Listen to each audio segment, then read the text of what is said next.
Bonjour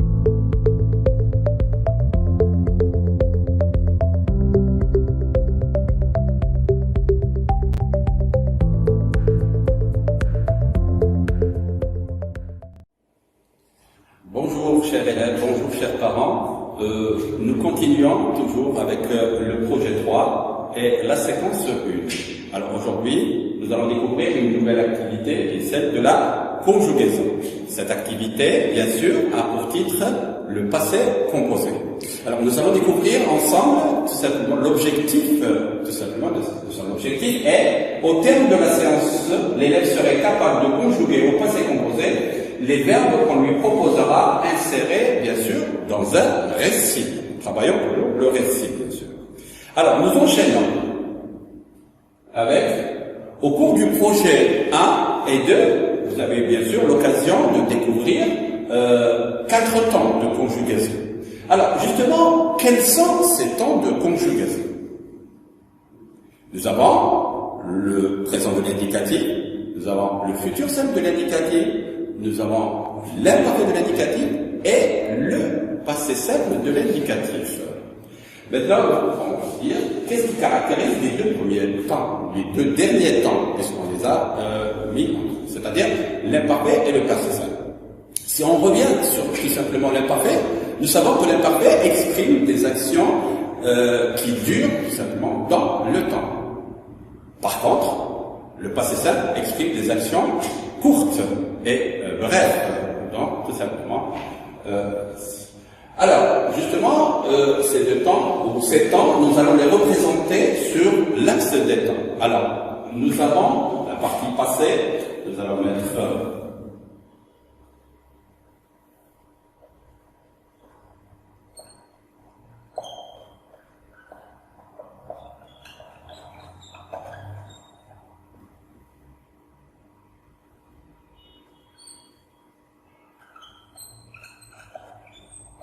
imparfait. Voilà. Maintenant, pour ce qui est de la partie présent, nous mettrons présent de l'indicatif. Voilà. Présent de l'indicatif.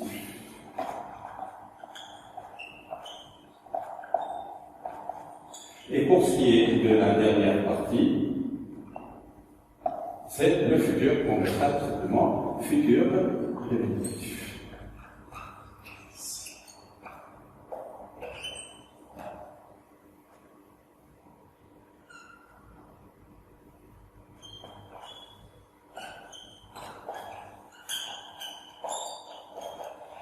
Futur de la produit.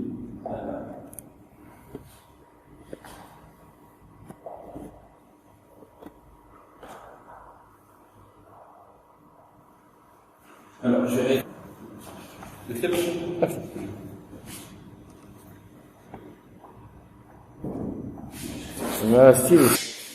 Alors, nous continuons avec le présent de l'indicatif. Alors, concernant le présent de l'indicatif,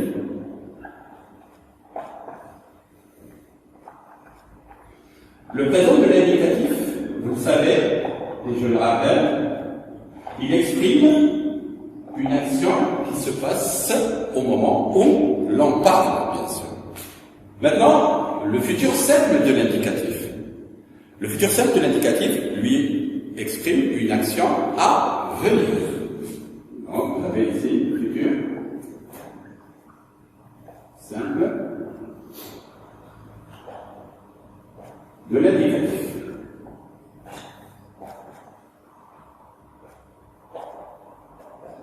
Donc, je le rappelle encore, il exprime une action à venir. Voilà.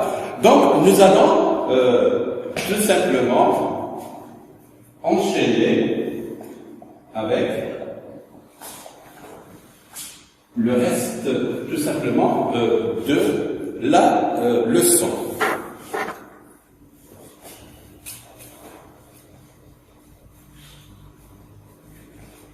Donc, voilà le corpus sur lequel nous allons travailler. Nous avons un petit texte, je vous lis. tout simplement, vous lisez avec moi, bien sûr. Alors, la légende raconte que le Sahara était un immense jardin avec des grands palmiers. Tous les hommes étaient loyaux et francs. Un jour, un homme a menti et un grain de sable est tombé sur terre. Chaque fois que quelqu'un montait, un grain de sable fut jeté sur le monde. Voilà pour ce qui est, tout simplement, de la lecture de ce texte. Vous savez. Alors, vous allez me dire, qu'explique cette légende? Oui. Alors, cette légende raconte que le Sahara était un immense jardin avec des palmiers. Quand les grains de sable tombaient-ils? Les grains de sable tombaient à chaque fois que quelqu'un montait, un grain de sable, tout simplement, tombait. Alors, nous allons relever les mots soulignés dans ce texte-là. Ces mots soulignés, oui, voilà. A menti et tombé. Alors, justement, nous les avons relevés, on les relève, bien sûr. Alors, nous avons souligné tout simplement les deux verbes que nous avons pu relever. Voici le premier, a menti, et voici le deuxième, est tombé. Alors, on me demande bien sûr quelle est leur nature grammaticale. Vous avez constaté tout simplement qu'il s'agit de verbes conjugués. Voilà. Maintenant, ces verbes a menti et est tombé, on me demande de donner leur infinitif. Pour ce qui est du premier, a menti. Alors, nous avons le verbe mentir.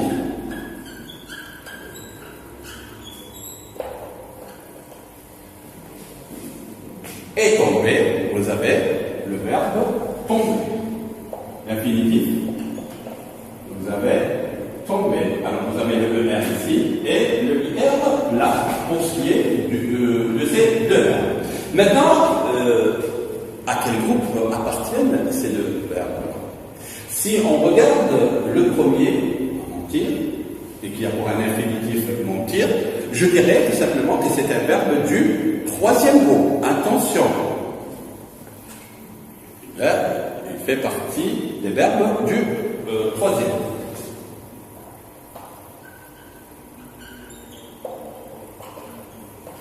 Par contre, quand on regarde l'infinitif du deuxième verbe, son infinitif est terminé par ER, donc il fait partie des verbes du premier groupe. Voilà pour ce qui est des groupes. Maintenant, ces verbes expriment-ils des actions passées, présentes ou futures? Bien sûr, ces actions expriment des actions tout simplement passées.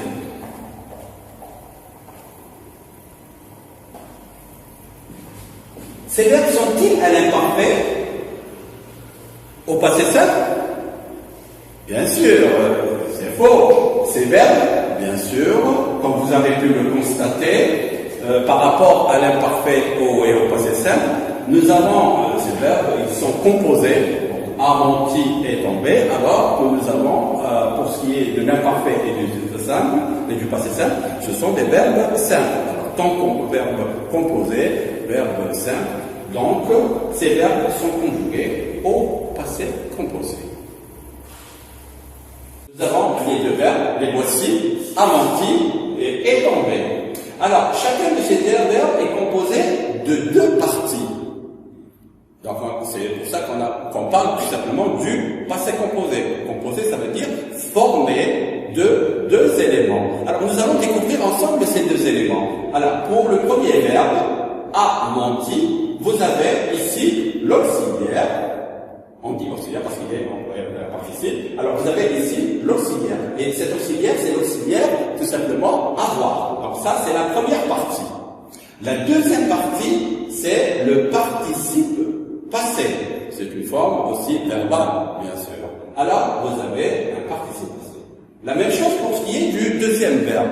Mais cette fois-ci, c'est l'auxiliaire qui va changer. Au lieu d'avoir tout simplement l'auxiliaire avoir, nous avons tout simplement un auxiliaire être. Et vous avez ensuite un participe passé du verbe à conjuguer. Donc, voilà comment se forme le passé composé. Nous continuons avec cette synthèse. Alors, nous avons un passé composé, et je l'avais expliqué pourquoi on l'appelait passé composé. Alors, ce passé composé, vous avez la flèche ici, auxiliaire être ou avoir, et cette fois-ci, on précise au présent de l'indicatif. Pour cela, il faut connaître tout simplement la conjugaison. Il est indispensable de connaître la conjugaison de être et avoir, sinon vous ne pouvez pas conjuguer au passé composé. Alors, je rappelle rapidement tout simplement cette conjugaison de avoir. J'ai, tu as, il a, nous avons, vous avez, ils ont. Pour ce qui est de être, je suis, tu es, il est, nous sommes, vous êtes et ils sont. Attention à la liaison. Ils ont, ils, bien sûr, voilà. Plus le participe passé du verbe à conjuguer. Un exemple, un homme a menti. Deuxième exemple, un grain de sable est tombé. Voilà pour ce qui est de la formation, tout simplement, du passé composé. Maintenant, le problème qui se pose, quel est l'auxiliaire que nous allons tout simplement mettre pour pouvoir conjuguer au passé composé? Parfois, on hésite. On met avoir, on met être et ainsi de suite. Eh bien, c'est très simple. À partir du tableau que nous allons voir dans quelques instants, nous allons expliquer tout ceci. Alors, voici le tableau. Quel auxiliaire choisir? Voilà, on va répondre tout simplement à la question. Alors, vous avez, nous savons, la majorité des verbes du deuxième groupe, tout simplement sont conjugués avec l'auxiliaire avoir. Et là, nous en avons mis une croix aussi. Alors, quels sont maintenant les verbes aussi qui se conjuguent avec l'auxiliaire? Alors, hormis les verbes du deuxième mot, et comme on a dit la majorité des verbes, les verbes transitifs. Vous allez me dire, qu'est-ce qu'un verbe transitif? Eh bien, un verbe transitif, c'est un verbe qui appelle tout simplement, qui appelle un complément d'objet. Alors, là aussi, ces verbes qui appellent un complément d'objet se conjuguent avec l'auxiliaire avoir. Maintenant, voilà, nous avons, par exemple, j'ai acheté un cadeau pour ma mère. J'ai acheté quoi? Un cadeau. Donc nous avons un complément d'objet direct. Ça veut dire tout simplement que je dois employer l'auxiliaire avoir lorsque j'ai à conjuguer mon verbe au passé composé. Maintenant, après avoir terminé avec avoir, nous allons voir l'utilisation tout simplement de l'auxiliaire être. Alors, nous utilisons tout simplement l'auxiliaire être avec ce qu'on appelle les verbes pronominaux. Maintenant, bien sûr, nous devons expliquer ce que c'est que des verbes pronominaux. Alors, ce sont tout simplement des verbes qui se conjuguent avec deux pronoms. Je dirais, il s'est lavé la figure avant de sortir. Il s'est lavé. Donc, il, le S, et ensuite, le verbe conjugué au présent. Maintenant, il n'y a pas que les verbes pronominaux, bien sûr. Il y a d'autres verbes, bien sûr, et qui sont au nombre de 14. Ces verbes sont, par exemple, entrer, sortir, passer, demeurer, revenir, etc., etc. Nous avons toute une liste que nous verrons plus tard. Ces verbes-là, bien sûr, se conjuguent avec l'auxiliaire être. Voilà, voici en général à peu près comment utiliser ou quand est-ce qu'il faut utiliser être et quand est-ce qu'il faut utiliser avoir. Donc vous référez à ce tableau et vous n'aurez pas de difficulté à conjuguer votre passé composé.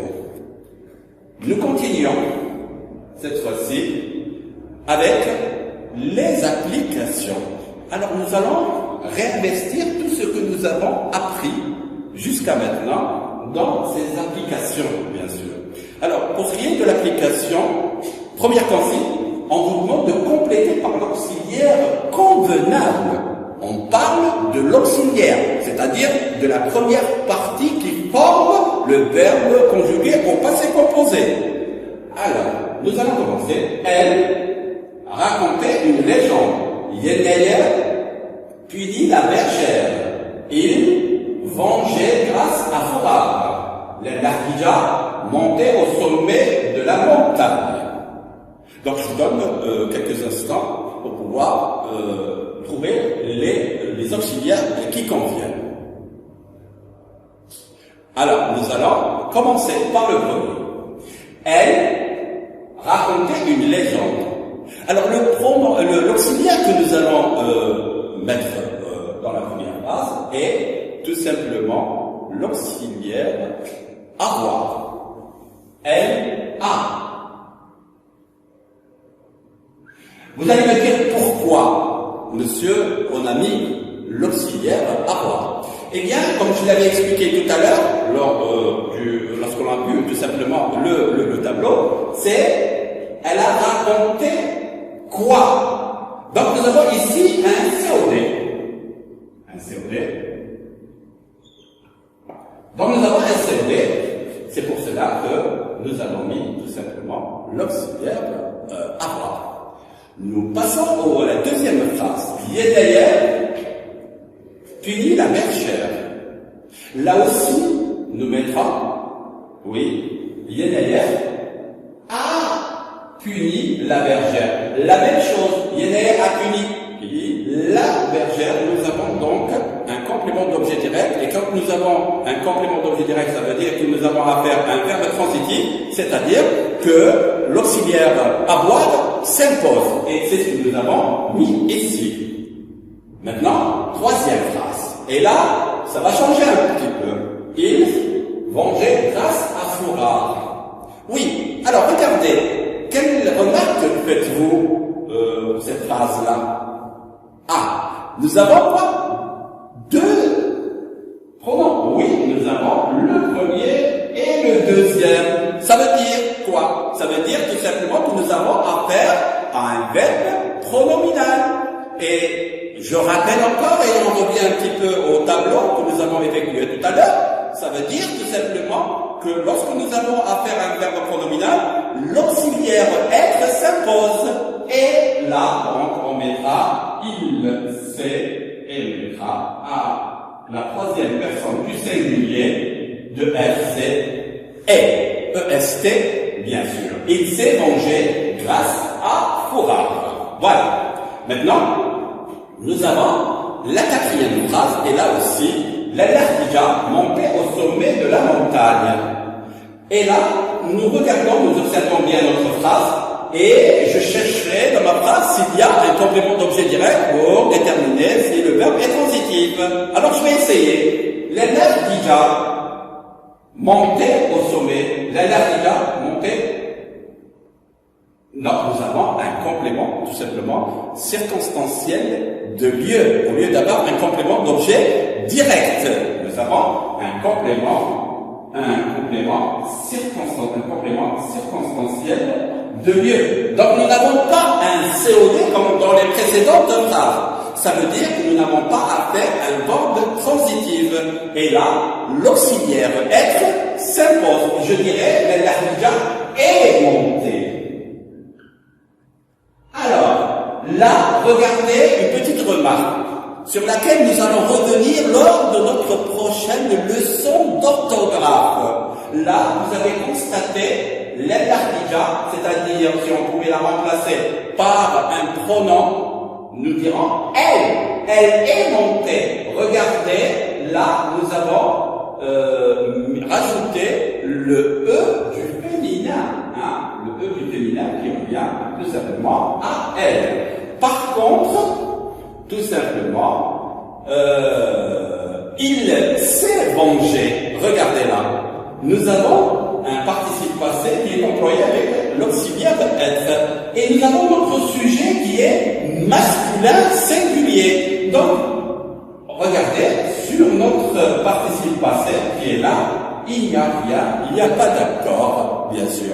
Et cela fera l'objet de notre leçon, je vous le promets, lors de la prochaine séance, bien sûr. Nous passons aujourd'hui aussi à l'application de, bien sûr, et cette fois-ci, la consigne, elle est tout simplement claire. On vous dit conjugue les verbes au passé composé pour compléter la légende. Donc nous restons toujours dans le domaine de la légende, bien sûr. Alors, vous avez cette fois-ci une nouvelle légende, c'est celle de Al-Alia. Vous connaissez Al-Alia, c'est un endroit, c'est un cimetière qui se trouve tout simplement à Alger, où sont enterrés les grands hommes de notre pays, bien sûr. Alors, je lis le texte. La légende d'Al-Alia. Al-Alia était une femme très riche qui, alors vous avez le mot habité, l'infinitif, la Kasbah d'Alger du temps des Turcs. Elle possédait, à l'infinitif, des terres. La légende dit qu'elle ne jamais, le verbe se marier, j'avais constaté ici, le verbe, faites attention, avant sa mort, elle fait un don à la communauté, le terrain qui est maintenant le grand cimetière d'Alger, comme je vous l'ai expliqué tout simplement tout à l'heure. Alors, je reviens toujours à la consigne et on me demande de mettre les verbes au passé composé. Alors, voilà, nous allons travailler tout simplement ensemble. Alors, vous avez la légende d'Al-Alia était une femme très riche qui a habité, nous allons le voir après, la Kasbah d'Alger du temps des Turcs. Elle a possédé des terres. La légende dit qu'elle ne jamais. Ah, là, il va falloir faire très attention. Et faire très attention à la négation qui doit se mettre au milieu, glisser, pour pouvoir conjuguer correctement mon verbe. Et j'obtiendrai, la légende dit qu'elle ne s'est jamais mariée. Avant sa mort, elle a fait un don à la communauté, le terrain qui est maintenant le grand cimetière d'Alger. Je reviens un peu aussi à Sévrier, et vous avez dû constater aussi que, bien sûr, lorsque nous aurons à voir la correction, quand on aura à faire la correction, vous remarquerez que le participe passé, au participe passé, on rajoutera tout simplement le E. Pourquoi? Parce qu'il s'agit tout simplement de l'Alia. L'Alia est une femme, c'est sûr, et voilà, nous rajouterons le E du féminin. Voilà pour ce qui est de la correction. Alors nous allons voir maintenant cette correction en lisant tout simplement. Vous avez dû constater qu'on a affaire à une légende. Et voilà, la légende d'Al-Alia. Al-Alia était une femme très riche qui a habité la Kasbah d'Alger du temps des Turcs. Alors vous avez dû voir aussi que le participe passé employé avec l'auxiliaire avoir ne s'accorde pas quand il y a tout simplement un complément d'objet direct placé après.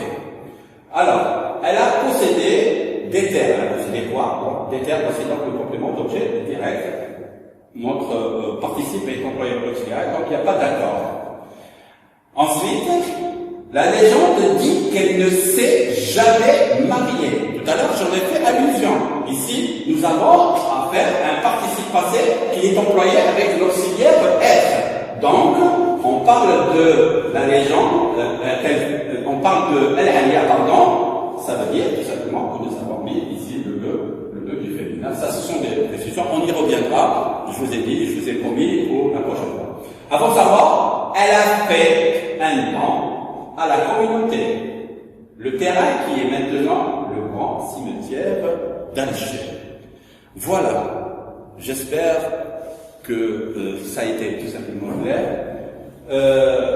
et que la leçon d'aujourd'hui va vous servir comme un outil de langue pour votre production écrite qui arrivera dans les prochains jours. Voilà. Merci pour votre attention, bien sûr. Alors, au revoir et à bientôt. Restez à la maison. Nous sommes là pour vous. Alors, le cours a été tout simplement préparé par Monsieur l'inspecteur Monsieur Hadjali et fait par Monsieur Oudel Jilani, professeur de français au CEM SN. Voilà, je vous remercie.